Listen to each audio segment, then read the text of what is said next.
ભેરવી ફાટક ગણેશ ફાર્મમાં ગરીબોને ધાબળા, બહેનોને સાડી અને વિદ્યાર્થીઓને યુનિફોર્મ નોટબુકનું વિતરણ કરાયું હતું.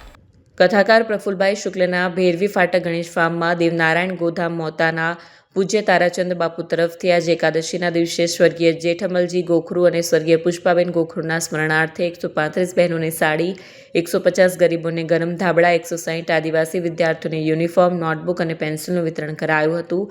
કુલ 451 જરૂરિયાતમંદ લાભાર્થીઓને માનસ કેસરી છોટે મોરારી બાપુએ આશીર્વાદ આપ્યા હતા. આ પ્રસંગે પત્રકાર વિજય યાદવ અને ચંપક પટેલનું વિશિષ્ટ સન્માન કરવામાં આવ્યું. અનિલ શુક્લ, બિપિનભાઈ રાજ્યગુરુ અને પલ્લવી શુક્લે મંત્રોચ્ચાર કર્યા.